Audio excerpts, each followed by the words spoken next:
Please start showing a brother real love. Cause I wanna go home. Oh, I feel for my brother. I miss you, man. Oh, I feel for my brother. You're my brother. I feel for my brother. Feel for your brother. Oh, no, no. Feel for my brother. I wanna go home. I feel for my brother. I won't forget you, no. I feel for my brother. I feel for my brother. I feel. Oh, I feel for my brother. I feel for my brother.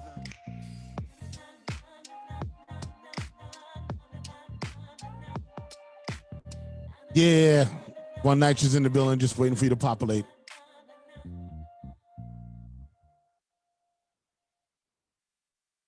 Oh, I feel for my brother. Feel for my brother. You know, a lot of my brothers are dead and gone, but they've been hanging on the block a little too long. What can I say? I hope they live to see a brighter day. And the ones that are doing fine, God bless you, cause you're doing fine. At the end of the day, don't forget about me. As days turn to weeks, and weeks turn to years, oh, I feel for my brother. And as time passes by, I see you're not satisfied. Oh, I feel for my brother. Feel for my brother. The street life used to be on, straight up hustling till the break of dawn. Taught me how to do wrong right, everything inside. But somehow things started to change. Try to get us straight up out of the game. You couldn't see what I saw. The empire was starting to fall. And everything that I said never seemed to get into your head. I tried to do the right thing, living my life with the words that I sing. Now tell me, I wanted to know what happened to my best friend. As days turn to weeks, and weeks turn to years, I feel for my brother. Feel for my brother. And as time passes by, I see you're not satisfied. Oh, I feel for my brother. Feel for my brother. I miss you, man. You're my brother. I said I love you, babe. I won't forget you, no. Oh, no, no. Oh, no, no, no. Sometimes I feel life is cheap. Everything's disposable and so are we. Can you hear me? Life is real, yeah. And if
All right, we're in the building.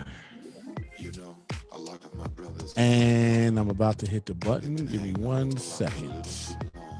Make sure you share. And we are here. See a brighter day. And the ones that are doing Looking good. See a couple y'all in the room right now. you're doing fine. At the end of the day, Time to blast off. as they Once again, you're now tuned into the One Nighter Show. One Nighter, we do this every Sunday from 4 to 5 o'clock. And once again, we got another hot show for you. It's going down. A lot of things went on during the week, but we got some candidates on the page. It's going to be good. So I'm giving you time to share. All right, everybody share, and share. Right? The more you share, the more people become aware about what's going on. Start your watch parties. Let's get this thing done. I see the room populating. Let me take a look. Because I always like to see who's in the room. Let me see who's in the room. And I'm cracking the mics. The mics is open. Greetings. We here. Saundrea in the place. Saundrea's here. Stan Morse, you in the place? Yes, sir. Stan Morse in there. Where's Mike Jones? He said he'll be here a little late because he called a meeting. Oh, okay. All right. Well, then, okay. All right. So we're staying a little late today. All right. Peggy's in the house, one of our guests. Peggy is in the house. Well, you know, I always like them to be like the surprise. You know what I'm saying? Well, we do advertise, don't we? That is true. There's not really like... But they never know if they're really here. Right. You know what I'm saying? Oh, wait. Let me see what's going on. Let me make sure I got my notification. All right. Oh, hip-hop. Oh, that's the last notification. Yeah. Hip-hop and politics. Back Okay. to back. Hip-hop, health, and politics. Wow. Stan doing his thing. Awesome show. All day. Yeah, that was a good one. Yeah. And we're going to talk about that financial stuff next week. Absolutely. All right, y'all. 2 weeks, yeah. Maybe 2 weeks. 2 weeks. Did you guys get your notifications, by the way? I just want to make sure. Yep. You're live. Okay. You're good. All right. Sometimes I don't get a notification. I don't know. Well, actually, I didn't get one. I got the health, hip hop, and politics. Saundrea, you got one, Yeah, right? I shared it. Shared. All right. So I'll probably get one. Gary D, did you get a notification? You might need to scroll it down a little bit. It might already. Oh, already it's been happened. running. Yeah. I don't know. I think it was so about 6 hours ago. 5 minutes ago. Yeah. Oh, okay. Scroll down. Oh, You know how your feed could be your natural feed. Yeah. All right. So we here. In the building. Gary Fax, your job is to monitor the chat room today. That's your gig. And I'm going to hit the button. 1, 2, 1, 2, 3, and bang. And here we are. Yes, indeed. It's another edition of the One Nighter Show, and I am Rock Logic.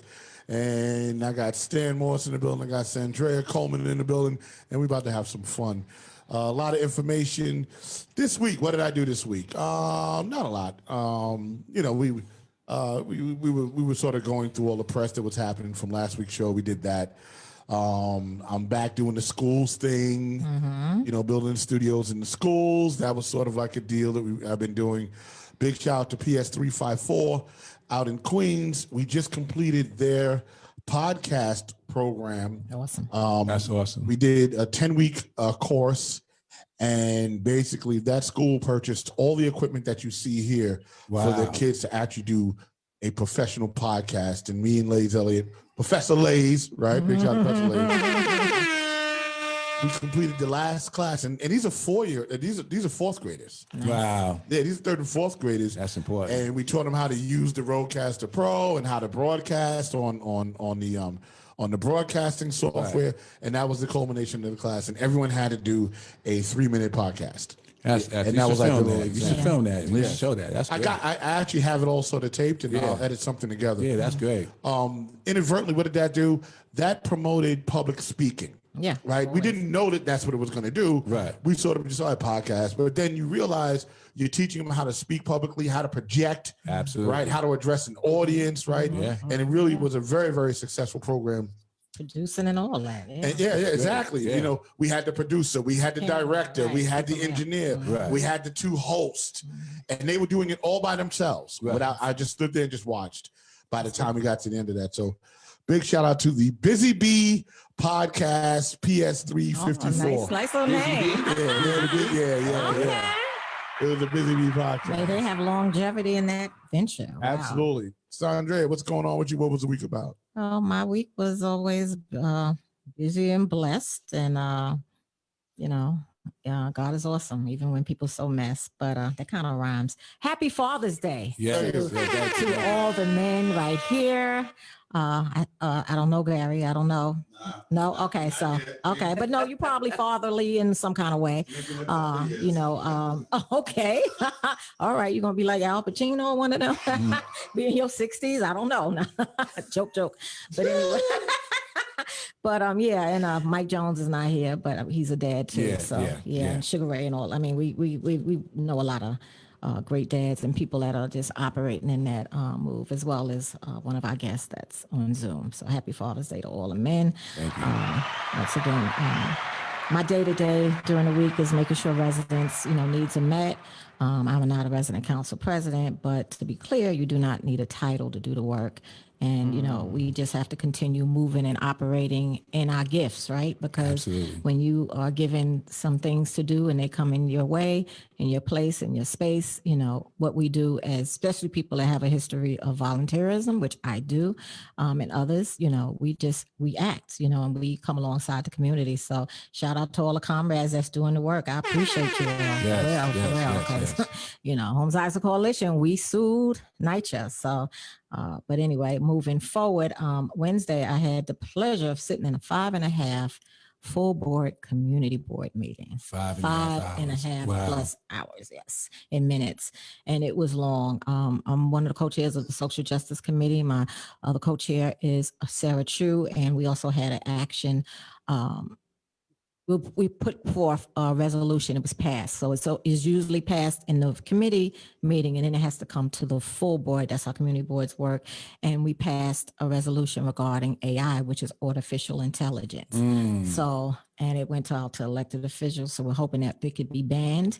If y'all didn't know, Google banned the scan. That's something very important. As I said before, your key fobs, every swipe, everything you're doing, somebody's watching you. And some of the surveillance actually impacts us negatively, especially Black and brown people. Yes. So with that said, so I'm gonna jump into Saturday. So Saturday was Juneteenth, as we know. Yes, thank God. So, very important day. And the Homes Isaac Coalition, we fed the community on that day with our faith-based organizations that come alongside us. It was extremely hot yesterday, I must say that. And I actually voted yesterday early. And it was significant to me as a Black woman to vote on Juneteenth, because I know that my ancestors didn't have that access to vote. My ancestors were in bondage, so it meant a whole lot. And I actually waited for that day to go out and vote. And I wanted to do it in the morning, but I got a little tied up. So we're thankful that it's a federal holiday, right, nationally, because some states were celebrating it, but some wasn't. Now it's across the board.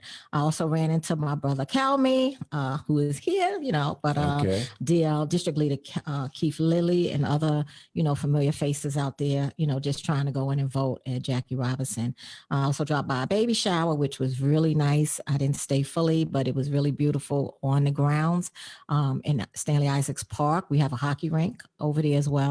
That's ran by the Parks Department. And I did a little footage on the One NYCHA page just to show that residents, how they can come together. I mean, this lady really transformed that park for her daughter baby shower. And I concluded my day emceeing the vigil at Upper East Side for Black Lives Matter. Of course, we discussed Juneteenth. Is it like a hockey ice rink, or is it like it's a hockey rink? It's a roller rink, yeah. I gotta go roller skate. Yeah. Oh no, actually, Council Member Ben Kalos has done it every year.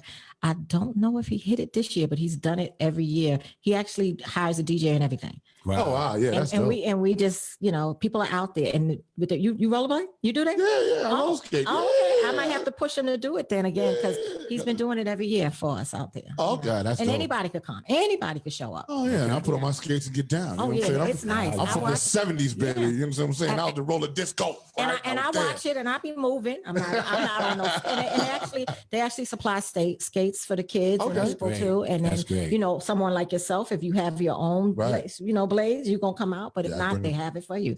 So that's really good. And lastly, today marks 348th day with US for BLM. We have been assembling every night there since June 2nd, 2020. Wow. So that was my week.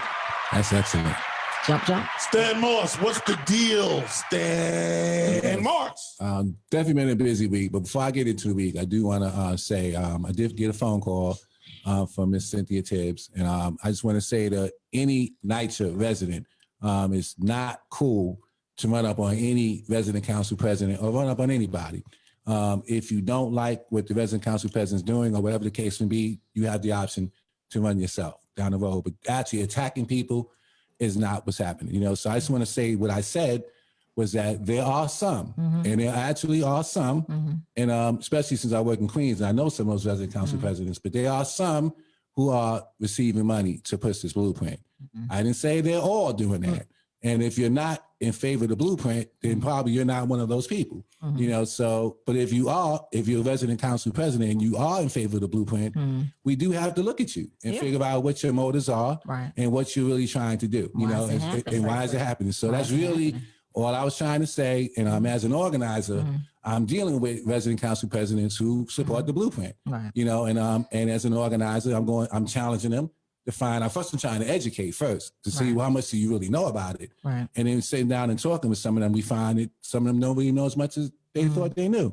And then they become open to maybe changing their positions. And there's others, like in Queensbridge, there is no resident council president, you know, so how are we pushing the blueprint over there? And then you have, in Astoria houses, the resident council president doesn't even live there. And these are known facts, but this person is pushing the blueprint. So when you see these kind of things happening, you know, you have to, as an organizer, as somebody from the community and somebody who grew up in NYCHA, you know, I've been hearing these rumors since I was a kid.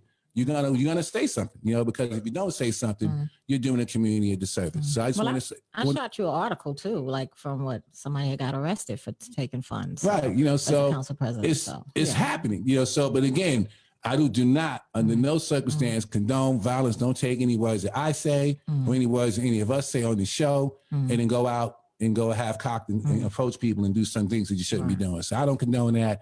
I'm sorry that happened, you know, but I still stand by the fact or the statement that there are some, not all, but some who are supporting the blueprint and who are being financially compensated for doing so. And I just want to sort of tag into that a little bit. Just because they support the blueprint doesn't mean that someone took money. Right, that's also true too. You know what I'm saying? They might actually go, I like the blueprint. Right. You know what I'm saying? Like, that's not, I just wanted to kind of, you know, tie that, you know what I'm saying? And once again, and we're not down with any violence towards anyone under no circumstances. And you know what's real is a thief and an opportunist is an opportunist. Right. And that's just it. So that goes anywhere in any part of life, right? But what I want to ask you is, you mentioned that somebody doesn't live there. So they're probably still holding the apartment in the leasing. Yes, what I understand is that they moved their family in, you know, and this particular individual moved out. And I think lives maybe on Long Island at this point. I'm hearing this from the residents. She's probably the leasee, She's still probably holding the lease to hold that position, possibly. I mean, she could be, you know, but what the point, I guess, why the residents are so upset. You know, I was in the Astoria houses for the last week talking to residents. We have an event coming up on Monday at Radio Park, located at 27-50 First Street at 6:30. And we're going to be educating those residents because they want to know how a decision is being made on their behalf by somebody that's really not present in the community. And it's so unliked and unwelcome that this person has to come with a police escort just to go through the development that this person is a resident council president for. You know, so when you have situations as crazy as that, we cannot remain silent, not when decisions are being made. And this development already has an infill. They took they took a parking lot. They're going to build a high-rise development within a NYCHA development that NYCHA residents can't live in. You know, so the residents are in an uproar because how are these decisions being made on their behalf to somebody that's really not in their community anymore? Right. You know, so this is some of the things that are happening. You know, how can Queensbridge not have the largest housing development in the country, doesn't have a resident council president, but the resident council president that was there is still running around acting as such and is in favor of the blueprint. Okay. You know, so when you have these things happening, you know, as an organizer, which I am first, more than I'm a guy on the show, I organize, and we have to speak out when we see these things happening. So for the people, don't want no one getting hurt. You know, if you're a council, if you're a resident and you don't like what your resident council president is doing, you have the option to run yourself. You know, don't go in the streets attacking people. You know, so that's really all I have to say on the subject. Okay. I hope we can move on. And we got a lot of work to do. We need not be distracted, you know, by you sound a little biblical. No, by individual fights amongst ourselves when our biggest enemy is NYCHA trying to privatize and take us over. So, you know, let's get back to the fight that we're all in. Takes us all to get it done. Absolutely. Get into it. So, special guests. One of them. Oh, I gotta do it. I do ladies first. And we in the studio, right? Please let them know who you are and why you're here and what it's about. And we're glad to have you on the show. Yeah. Well, thank you for having me on your podcast, Saundrea. It's a pleasure. Thank you for inviting me. I am here because I believe that change is necessary. I believe that as much work as is being done at the moment for the NYCHA residents, I believe there is so much. Hold on, you didn't even say your name. My name is Peggy A. She know the flyer out. She went right to the, you know, to the meat and potatoes. She's like, I'm getting right to it. Absolutely. There's a lot to be said. And I think information is more important than who I am. My name, for the record, is Peggy Morales. Because we do want to vote for you, yes? Absolutely. Okay, all right. And that would be wonderful. But whether I get voted back in or not, I'm still going to do the work because before I'm anything, I am an organizer, I'm an activist, and I am someone who works for the people of my community. So it won't matter if I have the title or not. Yes, Absolutely. there you go. The title is an incidental. The rest is the work that I have to do. The work. Talk about it. Go. So again, Peggy Morales. I am currently the district leader for the 68th Assembly District, Part B, and it has been an honor to serve. I have been entrusted with this responsibility since 2009. Wow. I've done a lot of work behind the scenes.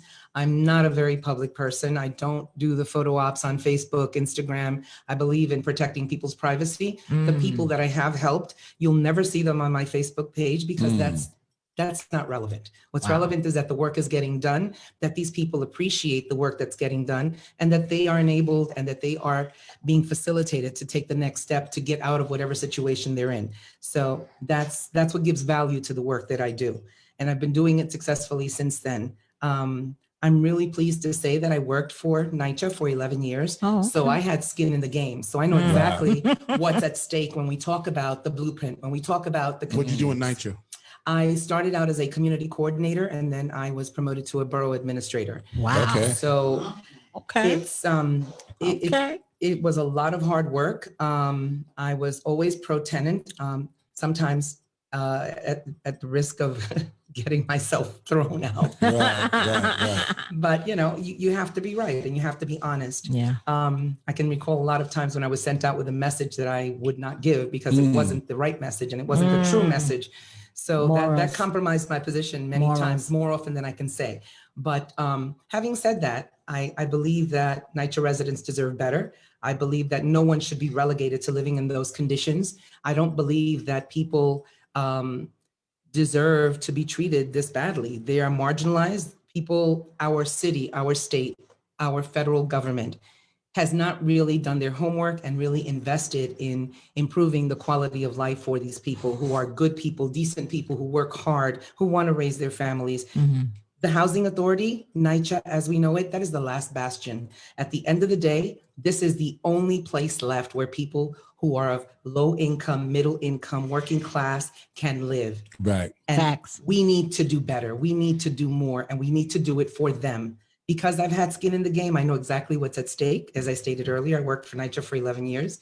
And as a district leader, I've had the opportunity to work with a lot of the families who are living in the worst conditions I have ever seen. I can't imagine how they survive day to day. So what would you want to do to fix these things? Or are there programs that you want to implement into some of these situations? For instance, let's take maintenance. of the building. Now I remember NYCHA, it used to be that your apartment got painted like every 2 years, every year, right? Every 3 years. And and Used to be. it used to be, right? You know, the guy was pushing around the shopping cart with the paint stuff, and he was going right, and a lot of programs got stripped away from NYCHA that were basically maintaining NYCHA. Sure. Right. So, what would be the fix? Where could we go to say, okay, you know what? Because it starts with maintenance. Right? It starts with maintenance. It does. And that's the biggest problem with these apartments. They're not maintained. And then the people that are supposed to be maintaining these apartments are subpar contractors. Absolutely. Correct. Not even employees of NYCHA, but Correct. subpar. Okay. So how do we fix this? Where do we go? Okay, I want to say two things. First of all, as far as the maintenance department for the entirety of NYCHA, I take my hat off to them. They can only work with what they're given. Facts. You don't have the resources and you don't give them the tools or you don't give them the training. You can have 1 million people working within the maintenance department. If they don't have what they need, they cannot get their job accomplished. So I won't put this on their shoulders. I will put this, however, on the shoulders of the people making the decisions, which are the people holding the strings to the money. They tie this money to these private contractors. They subcontract this stuff out. And a lot of times, either A, it gets done in a substandard manner because it's NYCHA after all. You know, it got painted, who cares? And or it just goes ghost, it disappears. What I mean by that is the money is allocated, the money is designated to contractor A, B, or C, and that work never comes to fruition and the money disappears and we're back to square one. Everyone, the residents, the maintenance department is tired of hearing this story. I can't tell you how many times the ball got dropped, where this did not happen, where, you know, the paint job didn't happen, the cabinets didn't come, the wall or the ceiling didn't get fixed or repaired. Now the apartment is littered with mice and rodents and vermin and all types of things. They have children who have asthma. They have children who are dealing with whether it's an educational a handicap or some other form of a handicap. And here we are still dealing with, why is my ceiling a gaping hole with water leaking from the apartment above? The monies were allocated. I don't believe that the monies were the issue. I don't care how much money you throw at NYCHA. I don't think they're capable of fixing the problem because you need to gut the entirety of NYCHA. It won't change unless you change the leadership. I don't care about the chairman because that's a figurehead. Are we going with that drain the swamp thing? Actually, drain the swamp. Actually, I'm going to tell it like it is. I don't even know that it's about drain the swamp because you have a lot of people within the ranks of the management team that know how to get the job done, but they're barred from doing it because of the people above them. So, you know, there's this little pecking order, this hierarchy that is insane. And what it does is it prevents the upward mobility of these developments. It prevents people from actually improving their quality of life. It prevents people from living in decent standard conditions. And that's not fair. Enough of the excuses. We need to get it done. So if that means getting rid of some people who are making bad choices, then let's do that. Let's do that. You know, you have to break some eggs in order to make an omelet. It's just the way it happens. So as a district manager, district leader, what can you do in your official position to make some of these things happen? Well, let me answer that by defining what my role is exactly. Yes, because as a district leader, I am an apparatus of the Democratic Party. Essentially what that means is I get to have direct access to my city council person, my state assemblyman, my state senator, and my congressman. So I find out what's going on the ground and I bring it to them. Essentially, as far as power, resources, and office staff, what have you, that is non-existent within the role of a district leader. And many people don't know that. So they look to us and they say, well, what do you do? We do a great deal because we do the bulk of the grunt work. So when we bring an issue to any one of these entities, we expect it to get addressed. And our job is to do the follow-up. Our job is to make sure we circle back and we continue to engage them in the conversation so that the job can get done, the problem can get addressed, and the residents can get what they need. So it's almost like being a liaison between the people and the politicians. Basically. Correct. Okay. Correct. All right. Okay. All right. That's a powerful position. That's a very powerful position. A lot of folks don't know Mayor about. Dinkins came through that path. Right. So yeah, don't sleep on him. It's unpaid, right? Unpaid. Thank you. Wow. Hold on, wait. Yeah. Oh, you don't get no dough? Oh, I didn't mention that part. No, you missed that.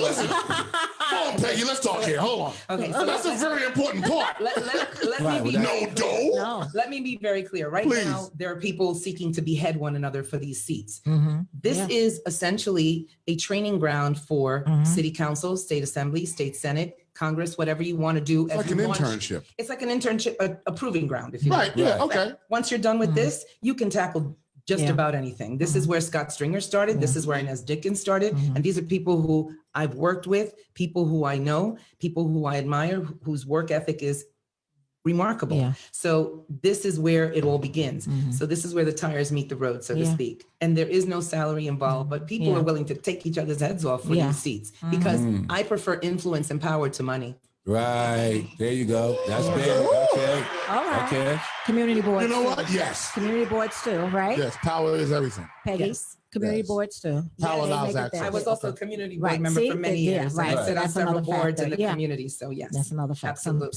Some go that route. absolutely. Let's get to Now we have another guest, right? I mean, just listen. I learned a lot just a few minutes ago. You know? Good for Rock. And I'm like, no dough, Mhm. no Yeah, dough. you gotta But have- that means you got to have dedication. But course. You that, gotta yeah, be that is about, that. Yeah, about doing the work. you got to be about doing It's the work, about the people. Right. right? Yeah, Right. yeah, About yeah. the Okay, people. Right. all right. That's great to know. Who we got? So Who we at? next guest up, we have. Introduce yourself. Introduce yourself, please. Hello, everyone. Thank you guys for having me. Peace and grace and blessings. And nice to see my soon-to-be co-leader, Peggy Morales, there. My Great. name is Kelmy Rodriquez. I'm running to be the next district leader in the 68th Assembly District, Part B. I'm a big-time community advocate. I have a lot of experience in city government. I've worked in the private sector. I worked in the public sector. I'm an eviction prevention specialist. That is where my heart is at. I've saved approximately 2,700 apartments in East Harlem area alone over the course of 9 to 11 years. Wow. And it's a personal thing for me Great. because I was homeless at one time. Mm. Wow. Wow. I'm a strong advocate of public housing. I am a Carver resident, Okay. right across the street from Mount Sinai Hospital. I know what it is when your pipes are broken because my pipes are broken.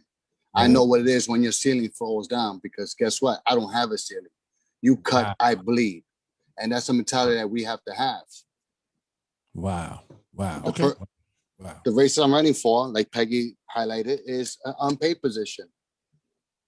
We Wow. get no salary. However, as my future co-leader stated, a lot of people look at the power and the influence. I'm seeking this position is not because I want to just serve as the apparatus of the Democratic Party, because this position has room for a lot of opportunity when it comes to resources for the community. Because every elected official needs a district leader. Right. Now, if the people elect me, I'm no longer a Chihuahua, I'm a pit bull. Right. I'm a- Okay. Okay. Okay. Okay. All right. And if my people don't have what they need, when we bring it to your attention, I'm biting. Ooh. Right. This is the reason why I'm running to be the next district leader. Fortunately, the person who's held the seat for approximately 20 years Mm. hasn't done much with it. There's a lot of missed opportunity, and I will not speak ill of anyone. I just say that this has been an administration of missed opportunities. And to be honest with you, that part of the district has got that far, I think, because of that one wheel that's right in front of you. Okay. There's a Peggy. What developments is in your district? What are the developments? Developments would be Metro North, Mm. Washington houses. Mm. We're looking at Jefferson. We're looking at half of Lehman. We're looking at Taino Towers. We're looking at 1990 Lexington and the little small rehab nature developments within the neighboring developments I named. Okay. Wow. Interesting. All right. I work with some residents in Jefferson houses. That's good to know. It's Kim- good to know. Kim's from Yeah, there Kim too. Tyrese from Tyrese. Jefferson Mhm. houses. Okay. Shout out What- Kim. One thing I failed to mention, I'm also the president of 700 Strong Voices. Okay. And you guys all know the work that we have done. Yes. Yes, Nature. yes. Please Amazing. talk a little more about that. 'Cause we heard so much Amazing. about 700 Strong and your attempts to actually approach NYCHA and put yourself in position to do this work. And NYCHA is saying no, that they don't want to do that. So can you talk a little more about 700 Strong and the great work you guys are doing? Well, you know, I was proud that recently had the opportunity to stand with Chuck Schumer, Richie Torres, because we've been in the forefront of fighting for NYCHA for years, because the majority of our membership are from NYCHA, the NYCHA residents, former NYCHA residents that were able to build skilled trades and companies and give opportunities to NYCHA residents. So we came up with a program using the Section 3 program, which everybody fails to talk about, which was to give opportunity to residents to work in the developments, working on capital projects. We're not talking about maintenance. This has nothing to do with maintenance. We're talking about the ceiling that's collapsing, the roof that is leaking. But the whole program entailed us getting NYCHA residents who were interested in receiving a skilled trade, getting service certified, receiving prevailing wages to work on their own developments. No else, their own developments. And the whole goal of it was to give them a sense of ownership, a sense of pride. It was to help curtail some of the undesirable behaviors that some of our neighbors practice. And the same token, it will cut down recidivism. Because if you have a steady paycheck with prevailing wages, you don't have time to get in trouble. We've sat down even with Lynn Patton in the Housing Urban Development. We sat down with the highest levels of NYCHA, and none of them seemed to be interested. You know, Housing Urban Development, they were like, wow, you guys came up with this, but this sounds great. But ultimately, the buck stops at NYCHA, and NYCHA was not interested. We got spun around for a couple of years. Some of the program that we highlighted to them, they went and they started using it their own way. They started using them themselves. Thank God that I didn't give them the whole printout of the program.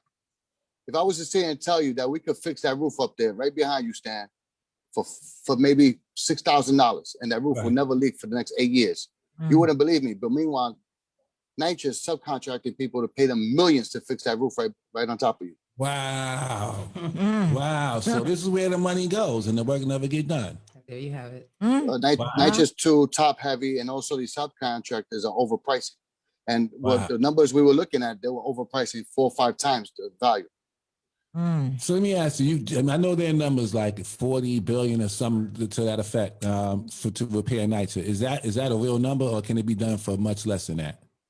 Well, to be honest with you, I believe it could be done for much less than that, save money, at the same time, giving prevailing wages to residents.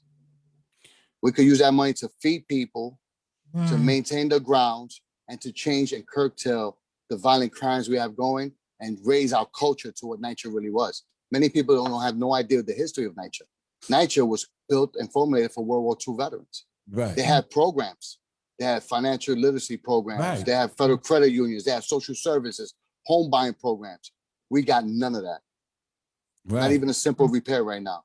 So the years have gone and NYCHA has divested. Let's be honest, my brothers and sisters. If I leave you starving and all of a sudden I come up with a crumb, you're going to be grateful for what I've done. Exactly what happened. Right. Yeah, sure. And that's what's happening right now. Yeah.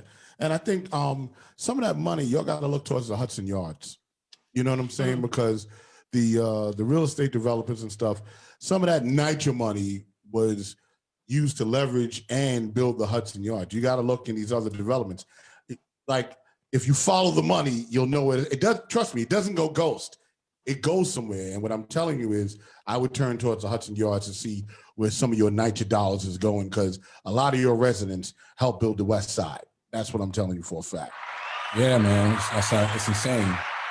And I guess by them denying you, I mean, we all know what their true intentions are, but you put it out there very clearly, you know. So if they had any real desire to do anything really good and offer jobs to people, you know, in NYCHA, and have those folks fixing it up, that sounds like the perfect plan. And for them not to do that is insane. And we get this money from Chuck Schumer, you know, which we're supposed to get, then we need to really make that program happen. Where we actually follow through on that and really do it. Because that money, how much are you looking for? He's trying to get 80 billion for public housing throughout the country. If he gets to 80 billion, then New York gets 40 billion. The 40 billion will be enough, you know, according to this number, to fully fund and repair NYCHA. So it's very important that the infrastructure bill goes through, and then we need to turn to people like 700 Strong to do that work instead of giving the money to NYCHA, where it may go missing and nothing gets done.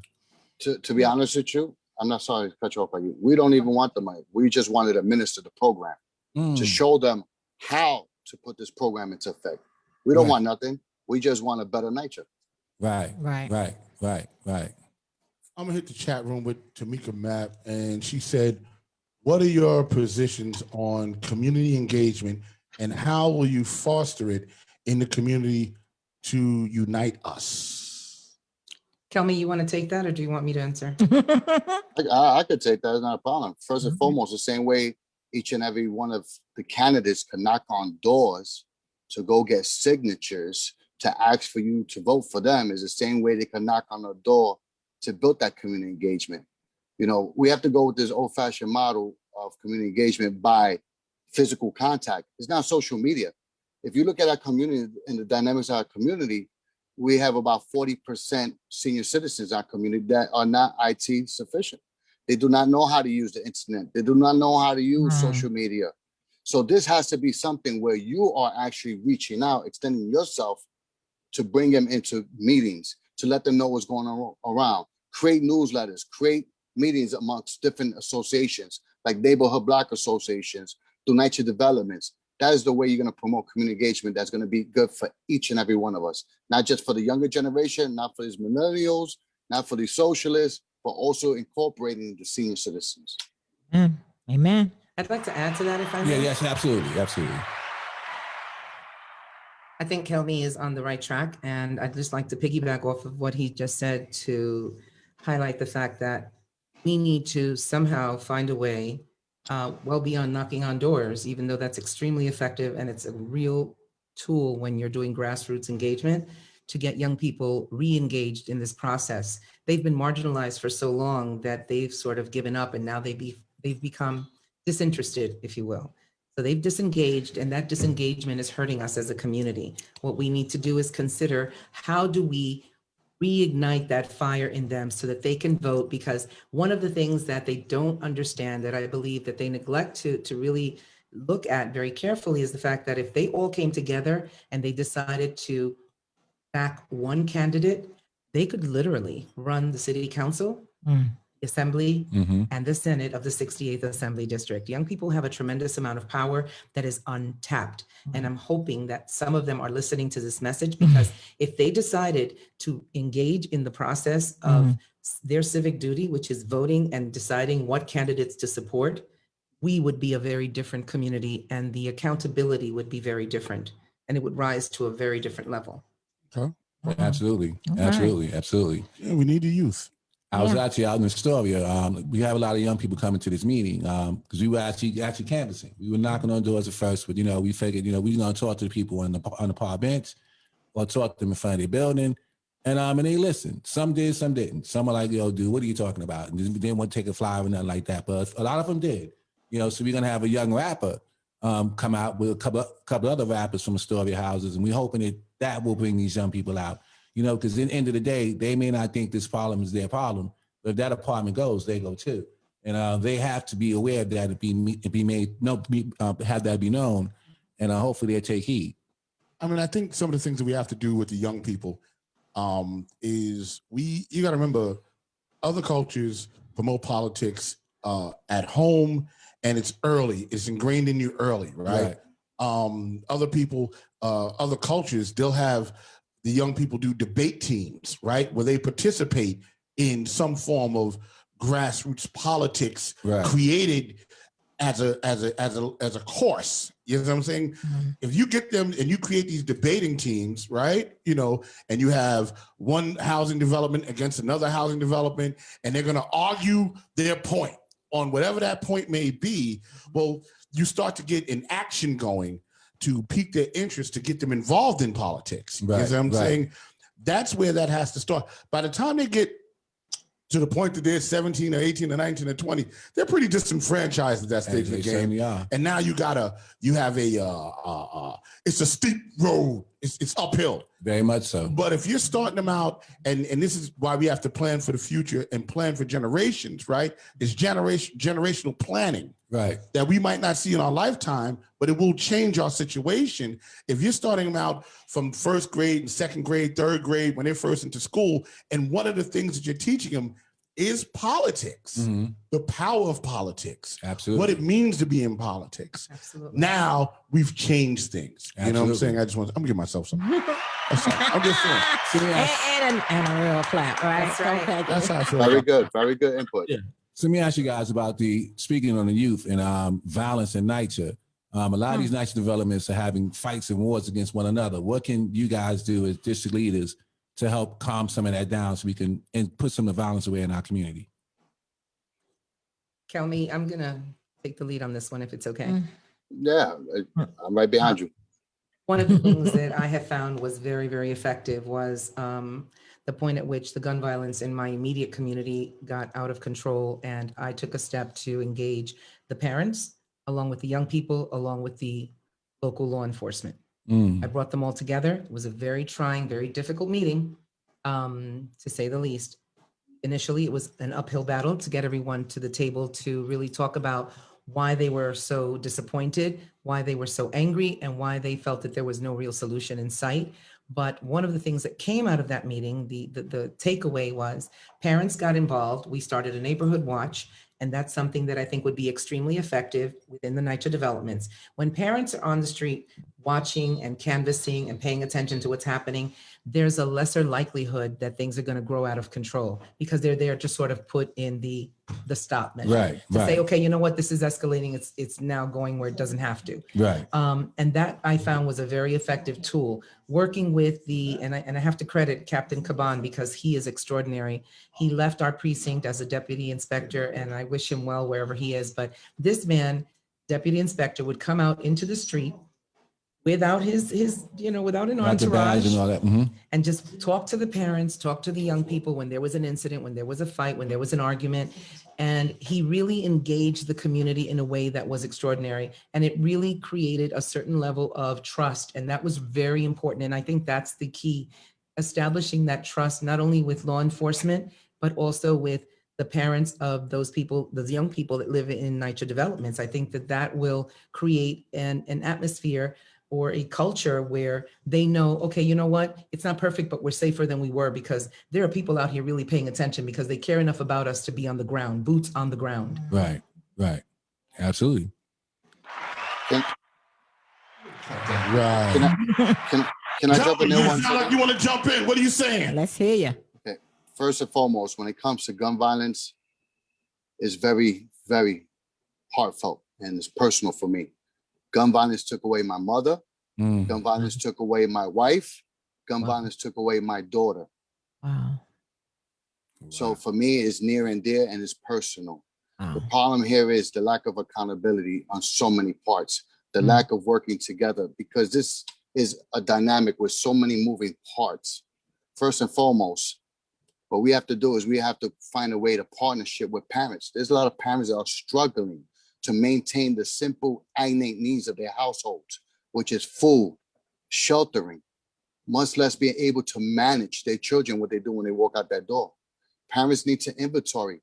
They need to know where their children are, who they're with. Right. And we can't put the burden on the parents either because Spanish Harlem, East Harlem, when I grew up, Peggy, you know, everybody here knows, we had a village mentality. We were our brothers and sisters' keeper. We took care of ours.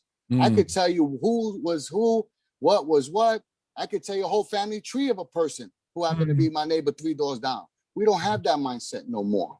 And that's the village mentality we have to bring back. Yeah. Second, 700 Strong Voices had offered to do part of this program with this Section 3 program was a gun buyback program. Okay. Where we offered to pay 3 months of your rent. We give you a voucher paying 3 months of your rent. $250 is not going to take a gun off the street. But if I pay 3 months of rent, I'm quite sure with those who are paying, especially high-end rents, that 12, 13, 14, I pay $1,600 a month and I live in the projects. If you giving me, if I bring 2 guns, does that mean it's 6 months of rent? No, that's exactly right. 1 gun, 3 months of rent. Great. Oh, wow. That's great. I'm coming in with 4 I pay $1,600 a month. I'll bring you a bazooka at that amount. But like Peggy said, you know, we have to create these partnerships. You know, we live in an environment, in a culture where it's the us against mentality. Yeah. We get nowhere that way. In unity, there is strength. Yes, And it is. unfortunately, as long as we continue to operate divided, Mm-hmm. we're not going to get far. There's Right. people, and excuse me for saying this, and I'm going to be very forthcoming. I'm a priest. Mm-hmm. I'm here to love everyone. I don't care what your denomination is. I don't care what your faith is, because at the end of the day, we're all trying to get to one place. But if I Amen. have to sit down with the devil to get Come what my on. people need, so be it. Yeah. And that's the leadership that we are offering. It's time to bring skin in the game. It's time to bring this new energy. We can't continue with the same recipe and the same ingredients. It's time for new flavor. Yeah. Right. Amen. Yeah. Right. It comes down to also each one teach one, right? At the end of the day, you know, we all have value. So we need to stop giving that disvalue to people, because I may know something and you may know something. And when we come together, we are so powerful. Right. But I think people get stuck with their titles and stuff like that. And as I said before, and I remember Pastor saying, you can do the work without the title at the end of the day. Right. So what's wrong with people doing the work? Because there needs to be boots. An army is not an army of one. Right. Amen. An army is an army of people that went through training. This is real talk. Right. You know what I'm saying? Hoorah. Okay. My Marines hear me. The Marine calls. Hoorah. They hear me. They know me. Right. You know, but that's what it comes down to. Like, you know, Rock knows some things that I don't know, and vice versa. And when we together and doing stuff, even with here, right? We're stronger. Right. And that's what it's about. It ain't about hating on my brother or sister. Let's be real. Right. Iron sharp as iron. On that note, I just want to add that I'm really pleased that so many people have decided to run against me this year. I have 3 women, all from the East Harlem community, who have chosen to run against me for my district leadership. And I welcome that. And I'll tell you why. I welcome that because A, I believe in giving people a choice. Mm-hmm. Amen. And I also believe firmly that my accomplishments, the work that I've done, the constituency that I've built, the trust that people have instilled in me and given me is something that is of great value. So challenge should never be something that should rattle my cage. Amen. So what I say is, I am grateful that they are in the race. Mm-hmm. It only serves to enhance and bring to the forefront the spotlight on the accomplishments that I've been able to bring to the forefront over the last 10, 12 years. And I wish them the best. Mm-hmm. You know, there's no hater in me. Exactly. I say, you know what, people deserve a choice. And if that's the You choice, said something then interesting. go for And you it. said you didn't have to be in office to do the work. Not at all. And that's important. Yeah, You know what I'm it saying? is. Like, Absolutely. you know, you High five, my brother to do the Stan. work, to do the work, High you five, don't have to, your you know, brother. you're like, because ultimately the work for you is about the people, right? It's That's about correct. the people. Yeah. And it should be about the people. That's You know what I'm correct. saying? I'm not, you know, I don't proclaim to be from NYCHA. I didn't live in NYCHA. You know, I grew up outside of NYCHA. But when Stan brought me into the situation and he came on the podcast that I was doing way before we did this, I sat there and I was astounded. I didn't know anything of what was going on in NYCHA. Right. And it affected me in such a way that I was like, listen, Stan, you know, we got to do something about this. Something has to be done. You know, I wanted to be very active in the situation, you know, so, you know, so what I'm saying is you don't have to live in NYCHA to fight for NYCHA. Not at all. Right. I don't live in Right. NYCHA, but I fight. We with have a whole you know, lot of with the bone. allies. You know, because I know that, you know, I send out a blast and, you know, I'll get some replies on a blast that I'll send out, sharing the show. They go, well, why would I watch this? I don't live in NYCHA. Well, the reason why you should watch this is not because you're looking at the buildings. Right. You're looking at a human condition. You're looking at a human situation Humanity. that is inhumane. That's why you should be watching this. Right. You know what I'm saying? That's right. You don't have to be a part of this to fight for the people, that, the injustice that's happening. You know what I'm saying? So I appreciate that. A lot of You people. have never said it No one has ever said it this eloquently. You're absolutely correct. And it didn't take me knocking on hundreds of thousands of doors to figure out that this is a human condition that needs to be addressed. I don't live in NYCHA, but I will fight for them with my last breath because it's not right. And what's not right will affect me too. They live in my community. So what's happening to them is affecting me. What's happening to me is affecting them. They are small cities. When something is not right in that small city, it's going to overlap into everything else. So why don't we fix it? Why don't we work together to make it right, and the rest of us can then live and cohabitate together in peace. Get some sleep. Yeah. Some justice. I mean, they're essential. essential workers, your municipality workers. Like, I mean, NYCHA is made up from police officers to, you know, school teachers. I mean, you name it. Like, and all people in NYCHA aren't poor. No, it's a mixed bag of income. Don't miss. Miles in NYCHA in mixed bag of income. That's an assumption. Yeah. That is A wrong assumption. Yeah, a very wrong assumption. I'm sorry. Yes. There's actually 11 designated mixed income buildings within the whole NYCHA system. Where you have people that come in with straight market rate rent. Really? Okay. Really. And I know they don't give that to the public. So when we're looking at people. Say that. Wow. Okay. So you're saying there's 11 buildings that are designated that it's marked like $2,400 is basically a 3-bedroom apartment in Queens, and they're paying that. Is that so? Is that privatization or is that just NYCHA? That's just NYCHA. No, that's just NYCHA, brother. And the reason why I'm privy to this, is because of I currently still work in city government. So you know how this goes. When you work in city government, you get to hear things, you get to see things. Yeah. You get to know things. And this is the reason why I've been able to find resources for East Harlem. And with Peggy as a strong leader, you know, we're looking at so many great things, and not just for NYCHA. Because to be honest with you, my big thing has always been Section 3, to promote Section 3. You know, right now, Section 3 is 15 cents a dollar. We were able to do the lighting system in Wagner houses with 80% on the dollar. We were able to hire so many residents from public housing. That's great. So this 15 cents on the dollar is not doing nothing, because I could bring 50 guys from Long Island and hire one resident to work 3 days a week. That's not changing nothing. We need to hire our people to work on their developments. Right. But looking at this from the outside in, not being a NYCHA resident, those buildings that have been designated for market rent is just part of the blueprint to privatize in the end anyway.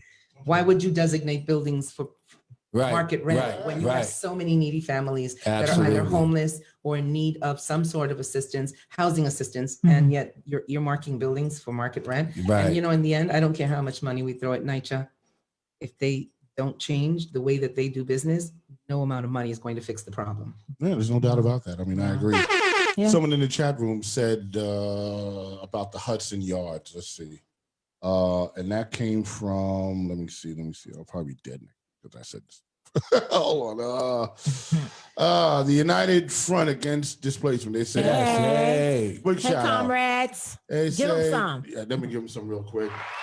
He said, quite disturbing, if not so surprising, to hear NYCHA had some financial stake in the Hudson Yards development. Maybe some of us can work together on investigating that. And you're absolutely right. It should be investigated. And because we have to stop thinking, you got to start thinking a little smarter with this thing. Money doesn't disappear. It's reallocated. Right. So where was it reallocated to? Right. So I'm telling you, you know, hint, take a look that way. Right. I'm saying that to you because it was a conversation that I was involved in about that. So, you know, take a look that way and look in other places, because it isn't, you got to remember something. If you're dealing with people that know money, then they're going to take that money so it makes more money. Right. They're not just going to put it in their pocket and be like, I brought a house and whatever. They're going to take that money and go, okay, we got $5 million here and this was allocated towards NYCHA. Where can we put this to make this grow? That's what they're going to do. They're going to invest it in something. So you gotta follow the money trail. And that's where I think the auditors fail to really look. You know what I'm saying? It went somewhere. So where did it go? It doesn't disappear. I'm telling you all that. Some of that money is in your face right now and you're seeing it. Right. Works for that. That's what I'm telling you. Okay. I'm also wondering why the people's lawyer has not gotten deep involved into what goes on in NYCHA. And when I say the people's lawyer, I'm talking about the Attorney General. Just James, right? Yeah. Mhm. Yeah. Well, that's a good question, Yeah. right? I mean, you know, the Attorney General is a powerful person. And, you know, all of the studies that came out, the investigation about the lead poison, just all this stuff, even with what Scott Stringer does with, you know, all of his reports, like it needs to be a real investigation. And then people also need to go to jail. Right. But you have to investigate. Right, you got to investigate first, and then Yeah, dude, let's go through the due process, right? And then put people behind bars Yeah. once they find. But she has the themselves guilty. power. Yeah. She has the power. which further promotes the farce, Mm-hmm. right? Because you'll run and investigate a politician.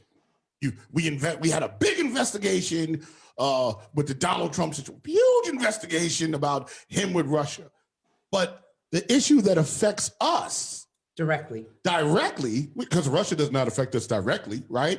What he did doesn't affect us directly, but the what's going on in NYCHA that affects us directly, there's no investigation. There's no huge investigation on the allegations of corruption. Mm-hmm. Right. Right, we're not doing any of that. Authority. You have to investigate the whole thing. Right.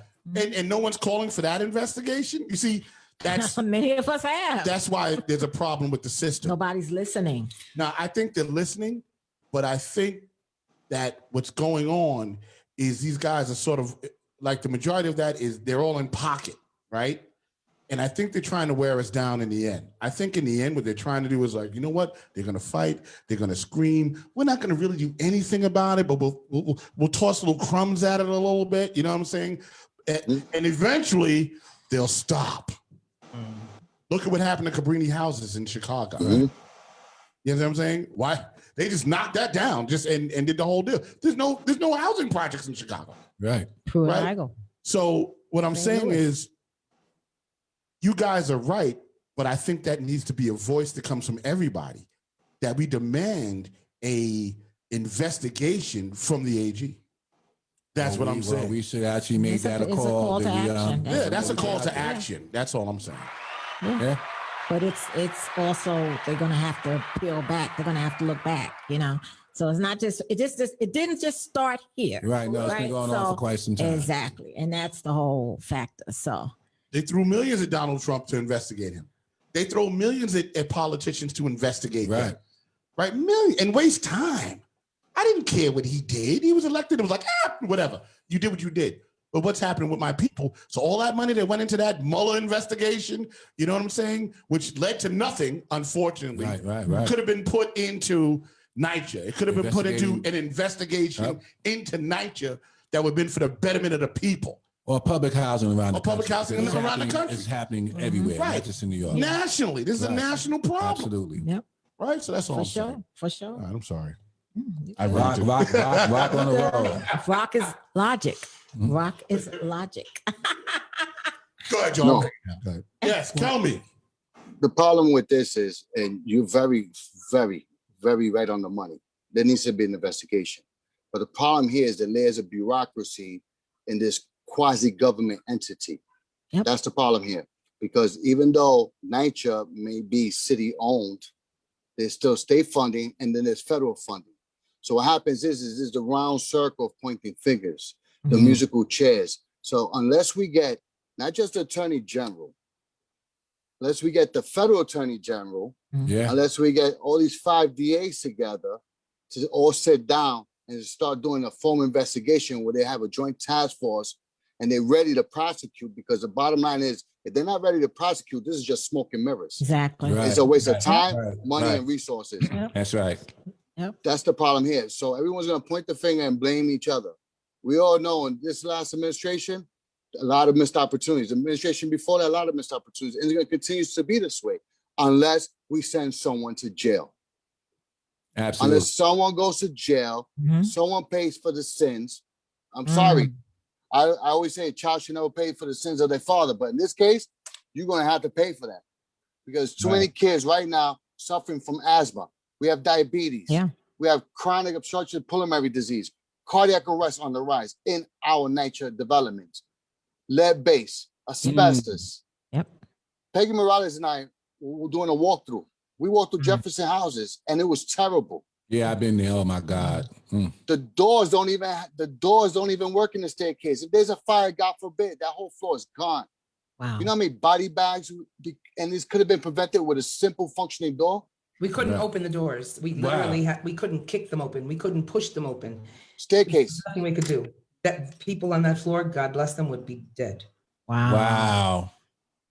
And we documented each building we went through. And let me tell you something, we went through about 7,000 doors. Wow. And we documented. We have a long list here that we already formulated to make an official complaint. I mean, it seems that would be work. You know, and I hate to sound a little crazy, but it seems like something like that would have to be an immediate fix, right? Because that's a fire safety issue, Absolutely. right? Which the fire department is a part of, right? That's their deal, and that would be like, okay, we can't wait a week on this. We can't wait another hour on this. This has to be fixed immediately. That's what I would think would happen.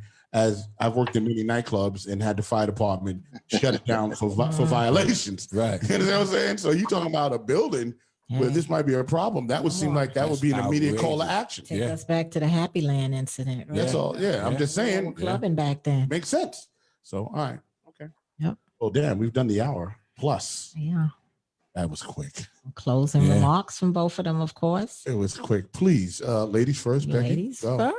So I just like to say, again, thank you for having me. This has really been a great opportunity that you've provided me with to reach out to not only NYCHA Developments, but everyone who's listening.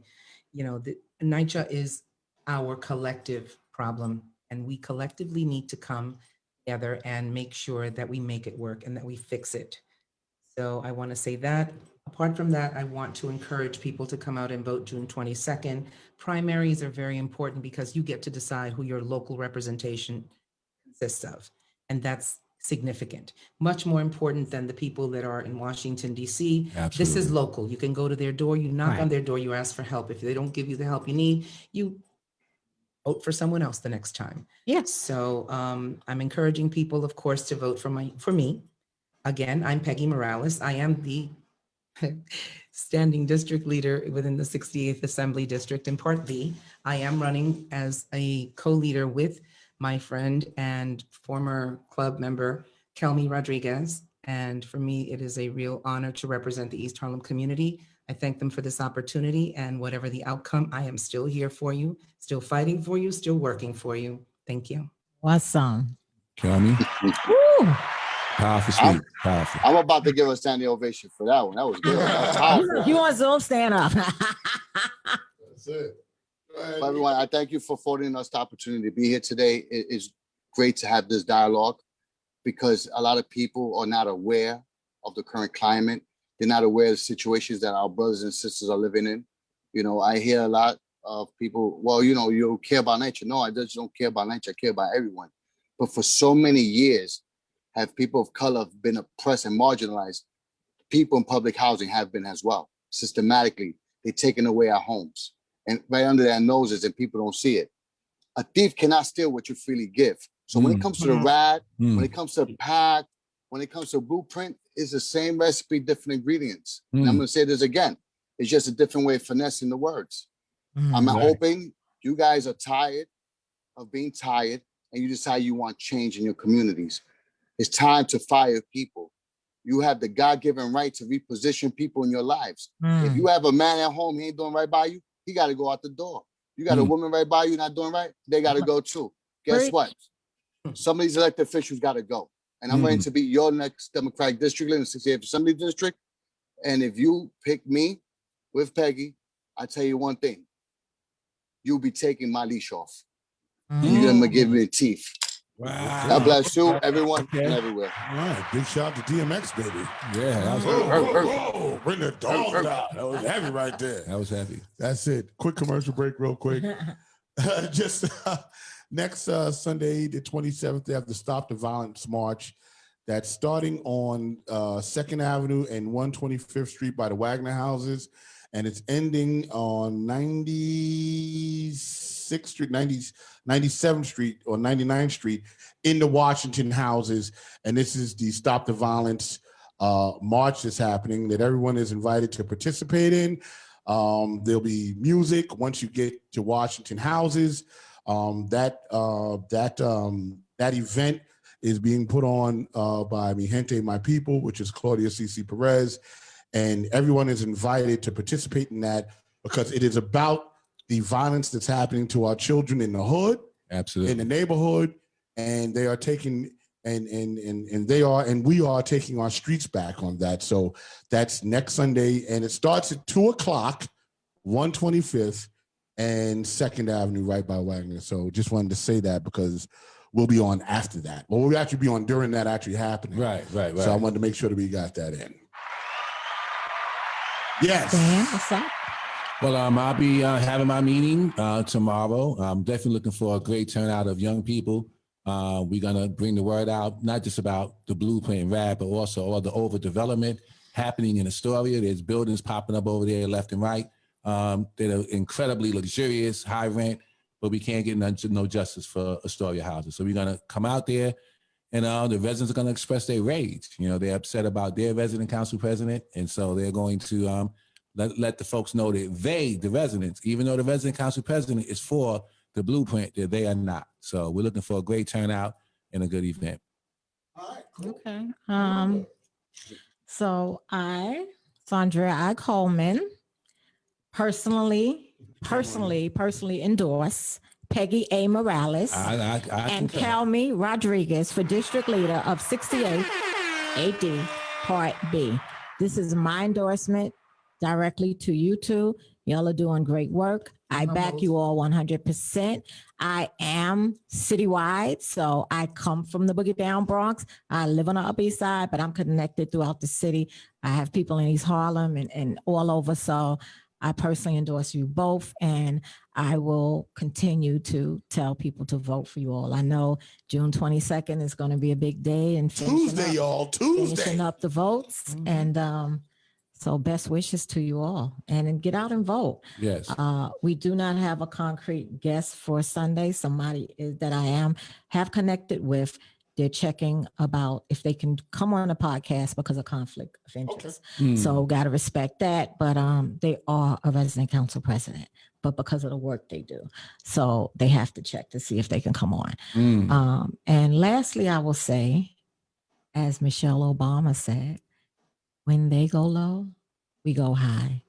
So if you have my number and you have something to say to me, don't try to insult me on this podcast chat. Call me. All right. One night to one people. One night to one people. We're lifting off. Bye-bye.